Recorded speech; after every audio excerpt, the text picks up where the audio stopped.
Hey Eric, how's it going? Great, Matt. Thanks for having me today. Yeah, thanks. I know you're not new to podcasting. I know you've done a couple of them. So for those that haven't heard one, if you don't mind, just introduce yourself for us real quick. Sure. So I do. I'm the senior director of business development, and what does that really mean is I manage partnerships for CommScope within the Ruckus business unit, partnering with all sorts of companies, big, small, that deliver solutions to the market. When I started at Ruckus, I was the subject matter expert for K-12, and that's because prior to that, I worked for San Francisco Unified School District as an IT director and CTO. I'm on the board of directors today for Schools, Health, and Libraries Broadband out of Washington, D.C. We advocate for federal funding for broadband for these anchor institutions, things like E-rate. We make sure that that funding remains available so that students and families and schools can remain connected, which is obviously what we're here to do here at CommScope. I love it. I know K through 12 is a really big conversation right now. And in most households, it's probably more, thank goodness our kids are going back to school. But I know it's a great topic. So one thing I wanted to ask you about this just to kind of start this off, because you wrote a blog post and it was excellent. I know that I always promote our blog to try to get people to go read it. But at the end you had in your bio and you said that your number one played song was Right in Two, which is a Tool cover. So my curiosity about that is, are you a fan of the cover or are you a Tool fan? Both. All right. So for me, it was a double whammy, right? So I'm a big Tool fan, have been for many, many years. Saw them live a number of times, and as I, as the graying on my face will show that, I've branched out, and I like acoustic covers of some of my old favorites. So that was a good crossover of both of those. It's funny, being in Colorado, I've been fortunate enough to see them at Red Rocks, and I've seen them a handful of times, and every time I go, it's funny, we seem to get more and more gray every time. But, I mean, they have such a dedicated fan base. It's awesome. So, yeah, that was great. So I think – so the K through 12 thing is really intriguing because not that we can sit here and beat a dead horse any further dead, but COVID really opened people's eyes to how many gaps they had within disaster recovery planning and issues within their networks. And your blog post really covered not only the city of San Jose, but also a lot of the government funding that's out there to kind of help fill some of these gaps. So not only prior to a pandemic landing on the shores, but in the middle of and after, what was that really like for you kind of going through that? Well, I like to try to find the silver lining, and I'll say that the pandemic was not the pandemic that anyone deserved, but it was perhaps what was needed to accelerate something that had already started, right? So we've been moving schools through this, quote, they like to use the term digital transformation, moving more things into the digital realm, and that's been going on in K-12 for some time. Wi-Fi is not brand new in schools. We've been deploying Wi-Fi in schools for years now. So this process has been moving along, but it was rapidly accelerated when the pandemic hit. Suddenly everybody realized that it wasn't just a nice to have curriculum and teachers who were skilled and trained to be able to deliver that curriculum in a digital means. And we often think about it as, well, I've put in the Wi-Fi and now my students, from a school's perspective, we think of, now the students can get to the internet, and we think about Wi-Fi as simply a means to get to the internet, maybe surf for social media, maybe do some searching on Google, but it's become so much more than that, especially in K-12. It's actually, during the pandemic, was the primary way that students were engaging with education, with what they're learning, right? And one of the things that I like about it so much is I often will ask educators, what is the difference between teaching and learning? And there's often a long pause, and what I will remind them is that teaching is something that happens to you. Learning is something you do for yourself. And I think that the internet is one of those resources, access and connectivity is one of those resources that really allows you to learn. Sure, there's teaching and it can be semantics, but it's really the ability to search for anything. Go find out what you're interested in and go get it. And it really flips that paradigm, and you'll find that students, when I do a session and we're talking today, I guarantee you that half the people listening, won't really learn a whole lot about what we're talking about. But if they were interested in one item on there and they typed it into a Google search bar, they'll learn more in 15 minutes by searching it out themselves, because it's the words that they're looking for and they're actually seeking it out. Your brain is open to it.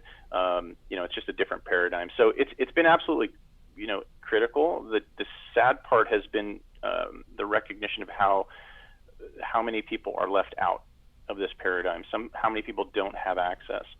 And we break it down largely into two different buckets. One is availability of that access, whether you have broadband in where you live.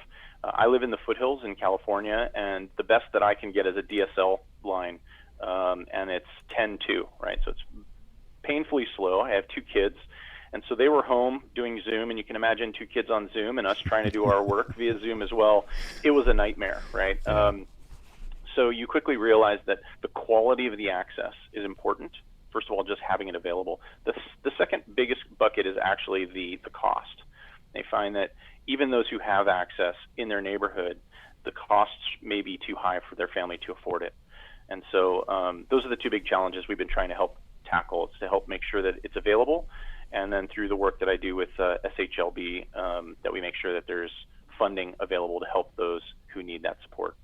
I love how philosophical that is, what you said there. What's the difference between teaching and learning?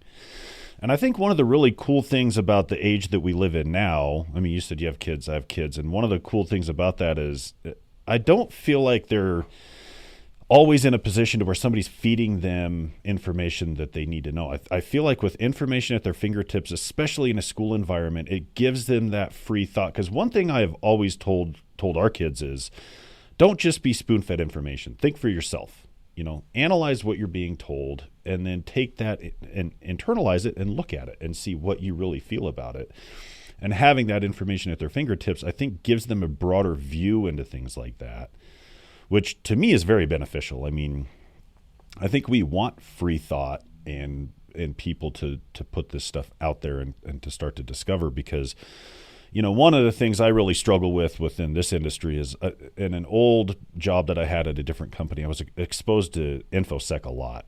And so I was asked by our InfoSec, the guy that ran it, to shut ports down from time to time. So you get exposed to the darker side of things, right? And you start to grow a little bit of a conscience, like, man, I'm providing this connectivity for people, and you start to see the bad things that are happening, right? But then you look at things like this, and it makes you realize there's way more good going on here than there is bad. I mean, you have kids that are learning at a faster rate than they probably ever were before. Of course, you're going to have your telephone tough guys and your keyboard warriors and things like that, but you're also going to open debate. You're going to have people in that position of free thought. So, people like yourself that are in those positions, I think I really, really appreciate, because of the information that we're putting at people's fingertips and allowing them to kind of open their mind up a little bit. You know what I mean? Yeah, it's interesting, because what I think that we're going to continue to see, we're starting to see the tip of it now, are discussions around what are we teaching. Let's go back and look at what we used to define as the important information that we were teaching. We focused very much on the information itself. What are the critical pieces of information? But that if that information is now readily available online, is that still the best use of the time between a teacher and a student, and that student in a school? And so that has shifted some discussion around, should we be teaching learning skills, critical thinking, right? The information is out there. Now, can you discern which is, factual, which is most relevant?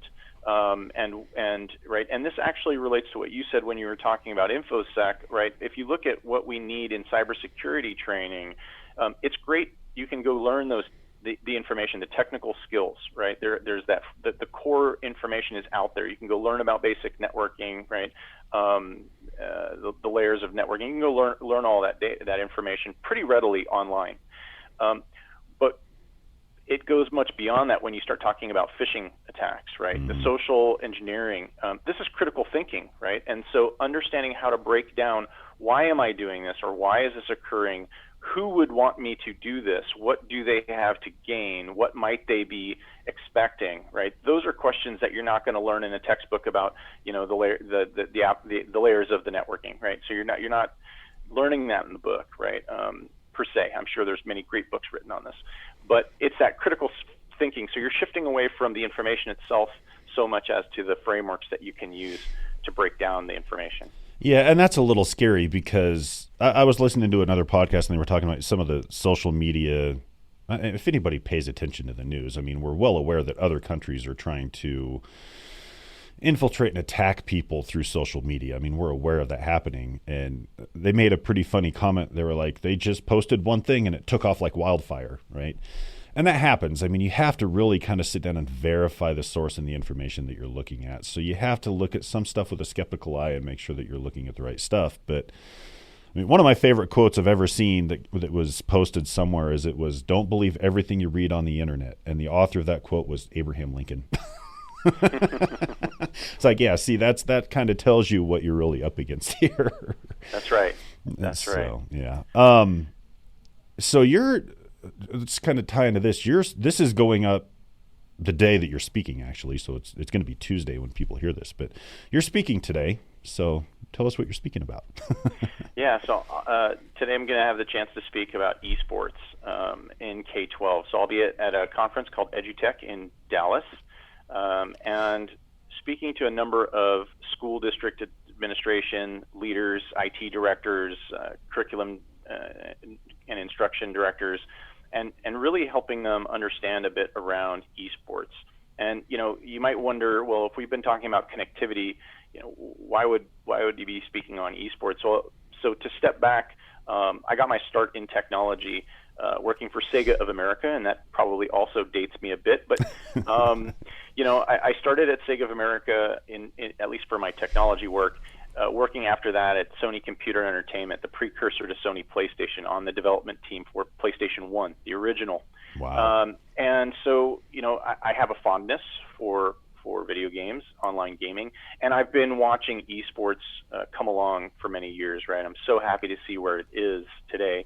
And it has really evolved into something that, if you think about what we've discussed so far about learning, teaching and learning, video games might be the absolute pinnacle of that kind of explanation, right? So this is a learning opportunity where students are completely engaged. They have gone to this and they are seeking, you're always trying to get to the next level. It's the individual out there seeking information. How do I accomplish this task? How do I get past this part? What is needed to unlock X, Y, Z, right?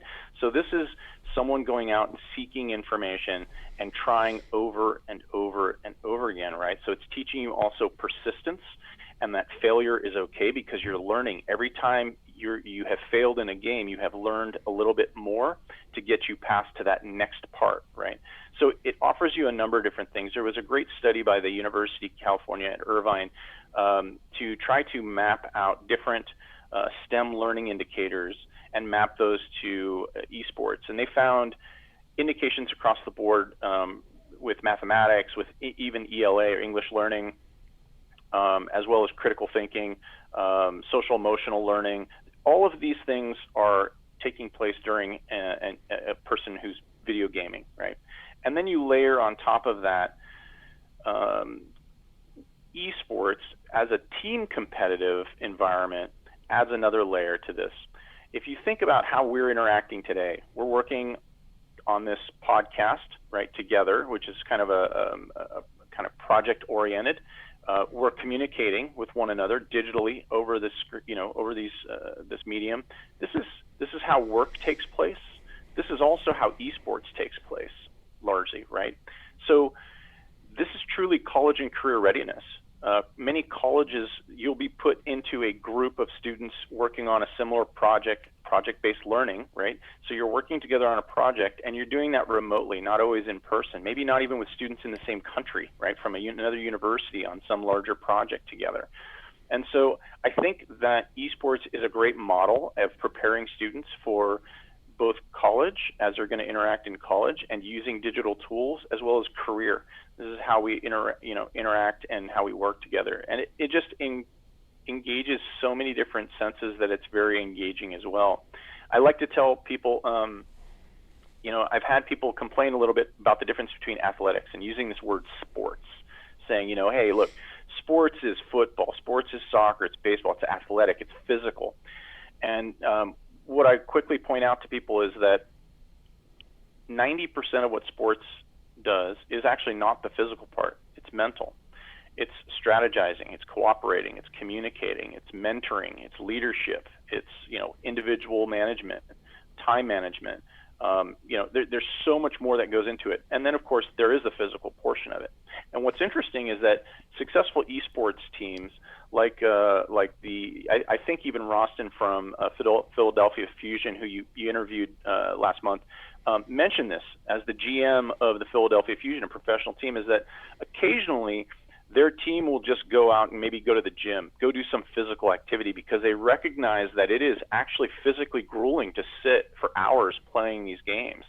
And the link between being sharp mentally and being healthy physically is so strong that they recognize that, and those two things stay together. So, whether there's an argument that you should call it a sport or not, I'll leave that to somebody else to decide. But it is absolutely requires people to be at the top of their game. It's really interesting that, having played some sports growing up, I think one of the biggest things it probably taught me was not how to be a better athlete, but it taught me a lot about teamwork. And that comes from coaching, right? I mean, you run into the same thing professionally. You learn how to be a part of a team. And I'm sure this has been brought up on podcasts in the past, but you spend more time with the people you work with than you do your own family most days, right? So you really kind of learn that cohesion. But I guess the thing I'm kind of wondering about is, from your perspective, I have friends that work in schools, right? And I have a friend of mine that went to his administration and he wanted his students to read a book, and the administration immediately was like, no, absolutely not. And he finally got them to the point to where they could read it because he showed the educational benefits of it. But with the school's administrations, how well have they adopted the idea of esports? Because, you know this as well as I do, for a long period of time, gaming was kind of this, you're just a lazy couch potato sitting around doing nothing kind of thing, and now there's this huge explosion of it. How well has it been adopted? Yeah, no, that's a great question. The adoption is still, I would say, immature overall across K-12, at least in the U.S. Some other countries have adopted it, embraced it a bit more than others globally, but it is the fastest growing K-12 program in schools. So the plus side is it's immature, but it's growing at an extremely fast pace. And so some of the things that are become really compelling is there isn't a big propensity or willingness to take risk in K-12. These are public entities. You're responsible to the parents. Every parent is a critic. Having worked in schools, it can be really tough. You go to these board meetings, and it is open outcry from the public for every decision you make, right? Everything you do. So that makes it difficult. Everybody's waiting for somebody else to take the risk. The good part now is that so many schools have taken that risk and shown success and proven that success, and in fact surpassed most expectations, that the adoption is skyrocketing. So the way that I was invited to speak at this conference that's coming up is that they had already booked speakers for this conference, and then they ran a survey 2 weeks before, maybe 3 weeks ago, and asked the registered attendees what topics they would like to hear about during the conference. And the top requested topic was esports, only they didn't have a session scheduled on esports. So this is where they brought us in, knowing that we as a company support esports teams, we've built esports arenas, and that networking is really the platform that can make or break an esports experience, right? So there are K-12 specific programs to how to build your own internal K-12 esports team and what factors are important. But without making sure that the technology itself is working, you're really going to create just a whole bunch of frustration. And that's where we can step in to help and make sure that goes well. So that'll be a big portion of the topic that I'll be sharing during my session. I want to give you two interesting kind of quotes here. One that I like to say, and I'll be mentioning during my session, for those who have any doubts about the value of esports in a K-12 environment, if you go into a classroom, ask those students how many of them participate in a school sport. as part of a team in that school sport. And you may get 3 to 5 students in any given class total, because there's a finite number of students who can participate. The teams have a finite limitation on the size. There are athletic ability limitations as well. And then we separate by age and gender and all these different things to where it limits the number of those who can participate. Now ask that same group of students, how many of you are going to play video games today or play video games every day? Yeah. And you're going to see 75 to 95% of those students raise their hand. Now, that difference between those who are playing school sports and those who are playing games and not being recognized, they're not getting all of those same benefits, right? So you're actually now giving a certain group of students different learning benefits in a public education than those others, right? So now we're opening the equality of opportunity. This is a digital equity and inclusion play, a diversity play. In esports, you've got students of different gender, different age, different physical ability, disability, are all given accessibility to play with one another and access to learning those same things that we talked about earlier that most people learn in some athletic sport. Now they have the opportunity to learn that kind of teamwork and team sports and benefits as well. The second thing that I'll recommend people think about is, if you have kids, should be something obvious to you, is that what's one of the first things you take away when your kids don't behave? Okay, no video games, right? Taking that away. Why? Because they value that. It's something that matters to them, right? So if you apply this into a school environment and you think that to participate in the esports program, it is not a right, it's a reward. And so you must maintain a certain academic achievement level. You must also maintain certain behavioral standards. And I can't tell you how many schools I've heard turnaround stories about students who weren't showing up for school, weren't performing in their grades, were having all sorts of behavioral issues, that once they were given the opportunity to know that, hey, look, if you meet these basic things and we will help you do those things, you can participate in esports. The turnaround stories are amazing. Yeah. Those two things alone, when you tell that to some K-12 administrators, they're like, I'm in, I'll try it. Yeah. It's interesting because when I talked to Roston, we talked about, like professional athletes versus esports. It's, professional athletes are superhumans for the most part. I mean, they perform at levels that most human beings can't. But when it comes to esports, you have, like you just said, more of a level playing field, right? And one thing we noticed when the pandemic first set in and everything was shut down, we did see our kids struggle because they lost that outlet, right? Whether it was athletics or their social time or whatever it was, you did see kind of a dip in their performance and their behavior, and we're now coming out of that. But one interesting thing based on that too with esports, and I've always kind of tried to elaborate this to people that look at you a little side-eyed when it comes to gaming and esports, is my son's now 11 and he's kind of peeled back from Fortnite a little bit, but he played Fortnite forever. And so at a certain time, Diablo 3 is 12 years old. And so my friend and I were playing. He's like, I want to try it. And I was like, all right, cool. So we put him in front of it. And it got to a point to where and then he had this massive gear explosion, right? Because you're not spoon-fed builds and like you get one gun and everything. I don't even know how Fortnite works, but if somebody's listening to this, are probably ready to strangle me saying that. But he was put in a position to where now he had to actually think about what he was doing, because he would stop everything and be like, is this better? Is this better? Is this better? And I was like, whoa, stop. I said, you have to understand the mechanics of the game and how it works. And once you understand that, then you can start to build around it and use these pieces. Can you use everything? No. Is one thing better than the other? Probably. But you have to kind of wrap your head around the mechanics of that and get that piece in your head before you can really make the right decisions. And then he started to kind of go through that and do it. He's like, oh, okay, now I get it. It's like, yeah, this isn't just a point and shoot thing. This is, you have to think. Like, you have to figure out what you're doing here.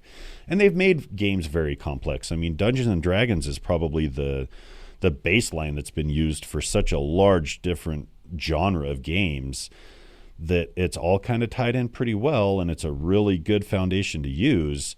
But it is also one of those things that really creates that need for you to think through things and go through it. So from an education perspective, I think it's amazing because it's not only an outlet, but it's another learning opportunity, right? To start thinking about things in a more complex manner. Oh, absolutely. And if, having worked for game development in different game development companies and studios, Games typically, I want to say all of them, but perhaps there are those that do not, are built on frameworks and systems, right? So every game you play typically has some sort of framework and system within it. A logic has been placed. Computers are all based on logic, right? Ones and zeros and paths. And so games are the same thing, right? We just build upon that with characters and items and powers, or whatever you want to call them, right? Super abilities, and it's really amazing to see students teach other students, take on the role of the teacher within these esports teams to teach their teammates about these systems and frameworks and how to build upon them and where there are advantages and where one advantage may take place over another. So yeah, it's an absolute fantastic learning ability where you can abstract the information that is specific to one game title, and you can start to see that they're applying systems thinking to this, which we see in technology all the time, right? All of our technology systems are based on that kind of systems thinking, right? So we've seen a lot of students who have this fondness for esports really get drawn into one of the STEM careers, right? So I think there's a fantastic alignment there that's going on that is just going to keep growing, and the games themselves are just so engaging today that keeps people wanting to learn. And in fact, they're applying a lot of these gaming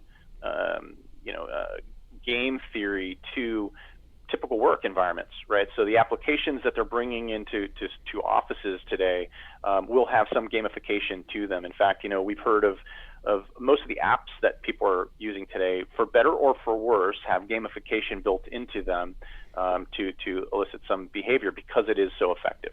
Yeah, that reward system buys you a lot when you develop things like that. It's crazy. It does. So one thing Roston and I didn't really go into, because he's really, in terms of a general manager, he's more managing the players and things like that. But when you go into a school and you talk to them, and you really have to sit down and pay careful attention to network requirements at that point, because anybody who's played a video game knows that lag will make you throw a controller, throw a mouse, throw whatever. So you have to be pretty careful with that. And I know on the DOCSIS end of it, in terms of at home, we're doing a lot of low latency things there. But when you kind of walk into these, not just an arena, but a school itself, what kind of special considerations are you having to take in to make sure that the network's built robust enough to support an esports infrastructure? Yeah, that's a good question. So as you mentioned, at home, you have your DOCSIS modem or your cable modem, your DSL modem, whatever it's going to be, and then you have the internet, really, right? That's really mostly what's in or out of your control. Now, you can be tethered, wired to that device, or you can be over Wi-Fi. I would say that most people at home are playing over Wi-Fi, the majority of kids today, because they're not playing in a professional environment. It's not a competitive tournament match per se, professional level match. Then they get to school. So at home, they can practice their esports. At school, they're going to need to worry about things where they have the connected classroom, everything that they already know about. We've connected their printer. We're connecting, whether it's the smart board, whether it's the Chromebooks in the classroom. They're connecting all these classroom-based devices, and so they have a platform that they're already familiar with for digital learning. The challenge is now that if they extend this to something like esports that has different requirements of the network and different demands, really being able to understand that this is something unique and different. So what we encourage them to do is to look at how they can isolate and better improve the performance of the esports network. And so in a school, we always tell them these should be physical devices that are hardwired. Right. So hardwired desktop PCs or consoles, depending on what esports league they're going to be playing in. Typically PCs that are in a bespoke space, a space that's created just for esports. Right. We don't want them to repurpose an open area of the library where there's going to be distractions. If you're going to create this program, we encourage them to find a dedicated space with the appropriate lighting, which means not having their screens with a window behind them and they've got backlighting coming on them, right? So create that right space. From a network perspective, you mentioned lag, right? And that's a perfect term. If anybody who's played video games, we all complain about lag at some point. 75% esports players have at some point in their life experienced lag. And as you said, thrown the keyboard, shouted something they probably shouldn't have, right? But lag can be, actually on a technical level, can be different things, caused by different things. We talk about lag, and it's really just a disassociation between what inputs and you're seeing on screen versus what inputs you're putting into the game, right? And so it's when things are out of sync. It's desynchronized from one player to another player. And it can be tremendously frustrating. And so we try to educate them about what those things what can cause lag. And typically I'm going to kind of dumb it down for a less technical person, being myself, into three categories, right? So latency, we talk about latency, and latency is when the player may see one thing, but what the server or other player sees is at a different point in time. It's either ahead of you or after you, and so there's going to be a disassociative advantage on one part, right? So that's going to be tremendously frustrating. The second one is jitter. On a network level, we call it jitter, and jitter is simply when the network packets are not coming in a regular timing and order, right? So you've got packet in a nice even pattern, and this allows you to not only see the video data in a regular update, but also the commands that are being sent and received in a regular update. Jitter is when those packets are coming in kind of bunches, right? So you might get a whole bunch of data very quickly, a pause of data, and then some more data later at a later time. Now, the easiest way to describe that is turn your head from left to right, and as you're turning your head, blink your eyes slowly through that pattern, and you're kind of disassociated with where you are, right? You've missed little gaps, and all of a sudden you're somewhere else. Really disorienting. The third one is packet loss. And so packet loss can be caused when there is a delay of certain packets on the network, and that delay is so long that the network decides to discard that piece of information and says it's okay based on network standards, TCP/IP, you're going to send it again, I'll get that later, right? And that exhibits itself as we call it teleporting, right? So in the game, there's too much packet loss. A player might be in one place that you're seeing. Your opponent appears to be in one place in space and time, and within a flash of a second or two, the player has moved himself somewhere else in the game, right? Yeah. And that makes it almost impossible for two players who are now, esports are real time, real fast. So we encourage them to be able to distinguish what causes these things and how to design networks that avoid these problems. First, we have to educate them on why it matters, which is why I use those three examples to understand how it impacts the player. And then we help them, A, properly design the network, B, be able to monitor that network for these problems, to be able to determine what is happening, one of those three or more scenarios that could be causing a problem. And the third part is the time to repair that problem, right? How quickly can you deal with fixing whatever's causing that problem to reduce or minimize that stress?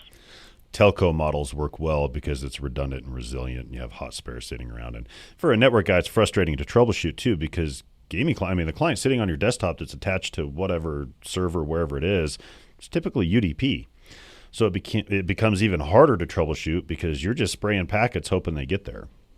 Yeah. But then you have to turn around and realize if you hit a bottleneck somewhere, which you're going to, where is it? Is it within the hardware on the PC? Is it, are you using a Bluetooth mouse and all of a sudden the mouse is losing its battery charge? Are you dealing with actual jitter? And it's funny, the second you said jitter, our video connection jittered. I wanted to make it a good example, right? I wanted people to be able to see. And you did too. It was perfect. But yeah, you run into all kinds of stuff. And then you also have the back-end infrastructure, which this is the part that, I think most network guys typically tend to fear a little bit because we're equipped with enough tools to be able to sit down and figure out from point A to point B, we can kind of prove things out that everything works up to a certain point.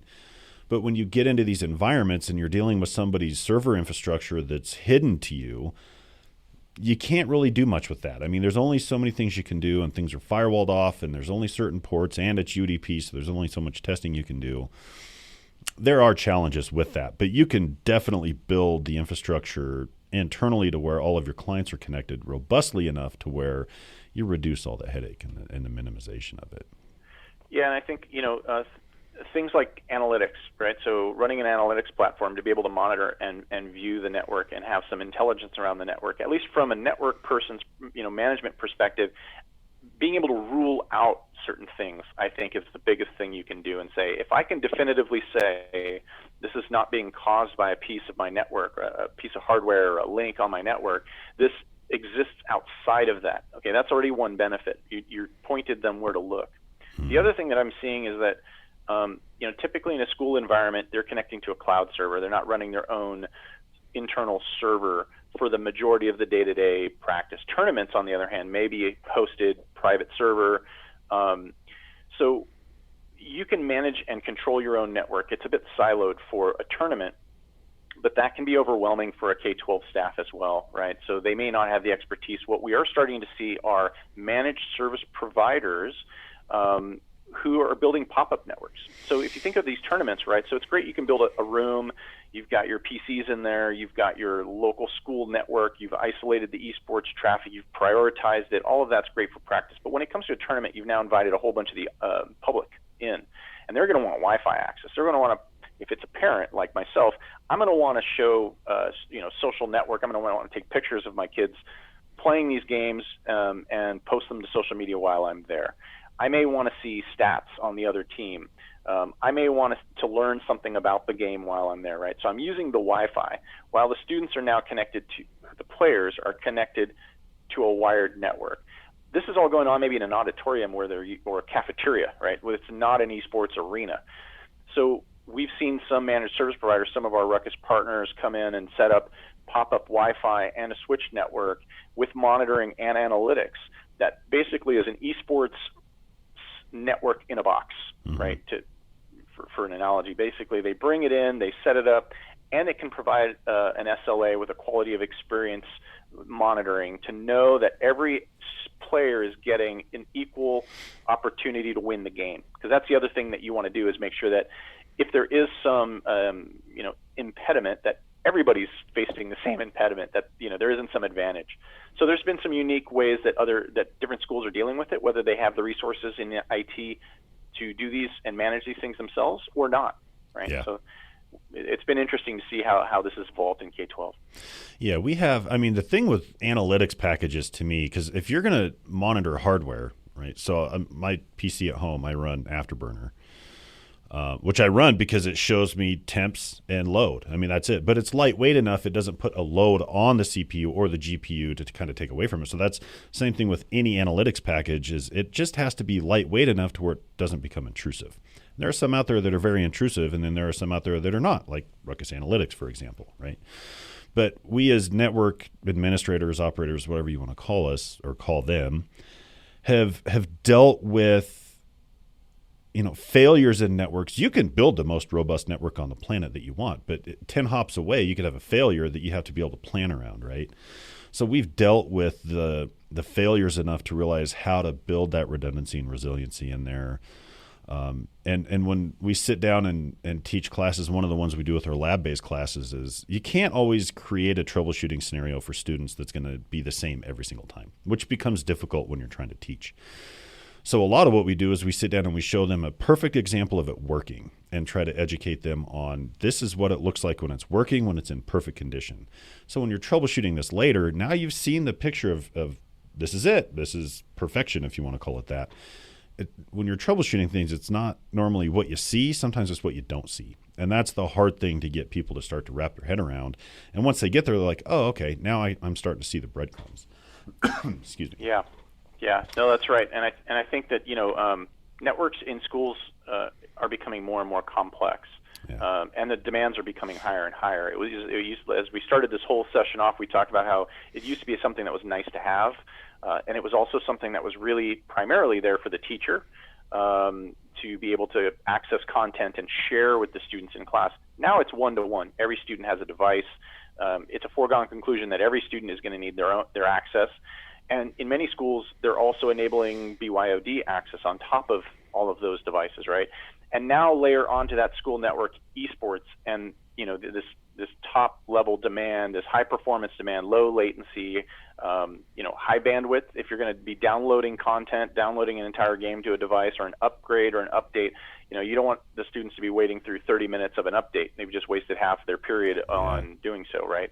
So it is increasingly difficult for IT in K-12, and this is where I think providing tools like analytics are increasingly important to make it easier reduce their mean time to repair, right? To find and fix those problems quickly. Yeah, MTTR is huge. Okay, so something that it was brought to my attention. I guess I hadn't really thought about it too much, but I think one of the glaring spots that was really kind of exposed throughout the pandemic, maybe it just shined a light on it to people that weren't paying attention like myself, but in the U.S., we have a glaring number of children that do not have access to affordable broadband at home. So one of the really, really cool things that I think you're doing and the schools are doing is they're now bringing that access into the school for students to kind of have that. Are you starting to see a little bit of shift with things to where, that's probably providing a huge benefit to the student and to the school? But are we starting to see improvements there? Yeah, there's a number of things that are happening that are extremely positive.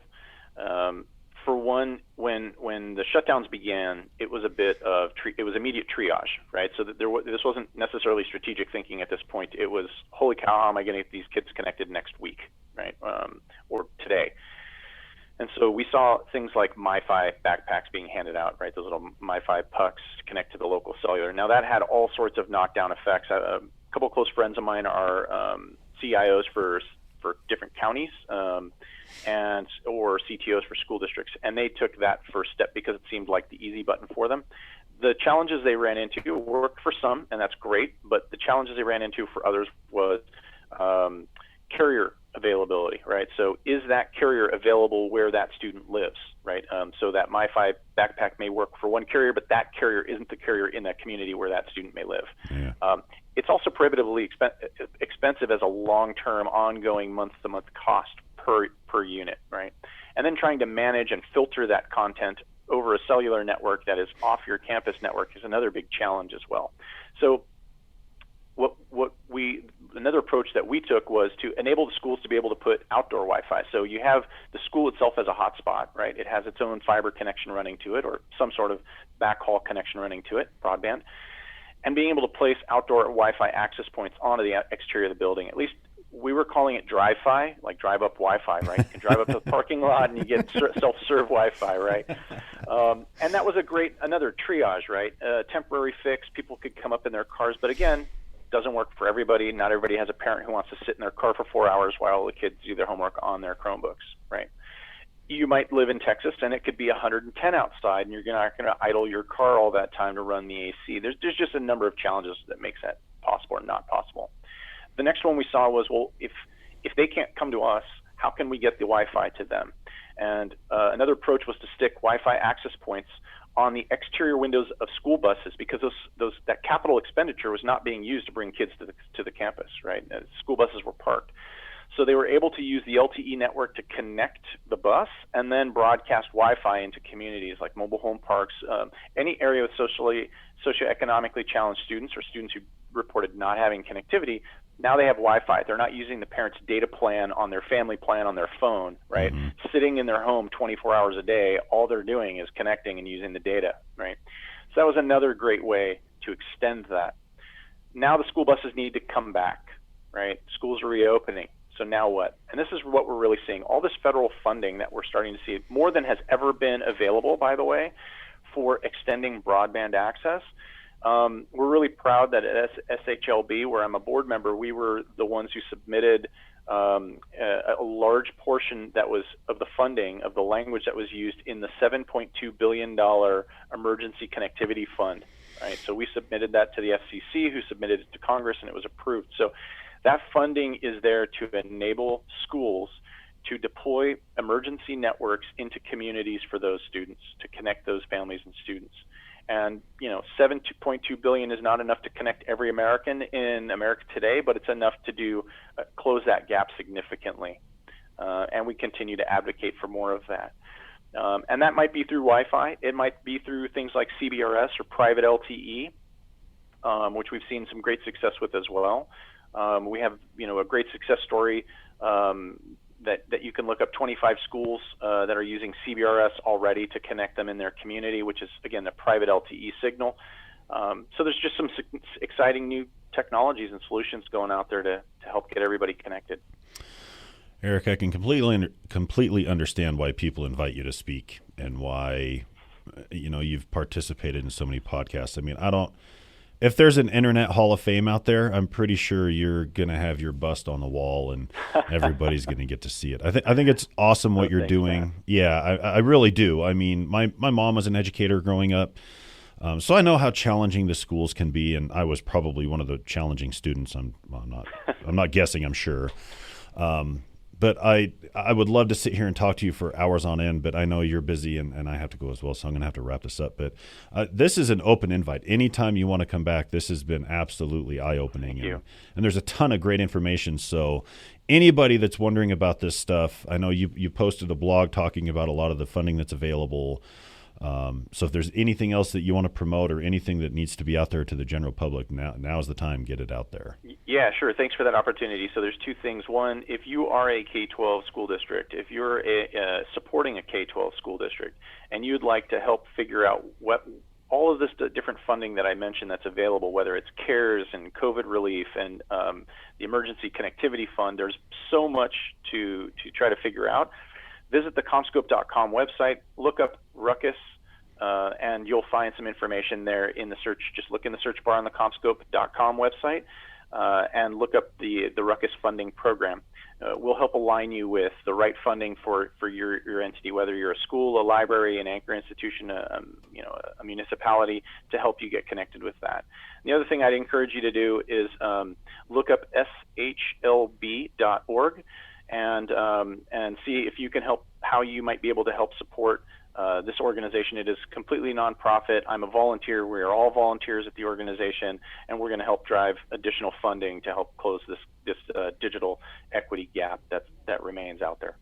So when the social media team puts this out there, they're going to put it out there their way. When I post it to LinkedIn, I'm going to put every K-12 school on blast and tell them, go look at this. I'll include all that stuff in the description as well so they have it.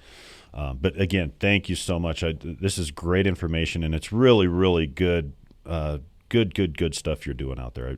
I know I appreciate it. I know there's a lot of other people to do as well. So thank you for all of your efforts. Thank you, Matt, for hosting this, and thanks for having me on today. Yeah, and good luck with your speech later today. Thanks very much. All right, thanks. See everybody. Thank you for listening to Ruckcast. If you just found us for the first time, be sure to follow or subscribe on your platform of choice so you can be notified of future episodes. If you have ideas for future episodes or can't find Ruckcast on your favorite platform, contact us at ruckcast@commscope.com. And as always, thanks for listening.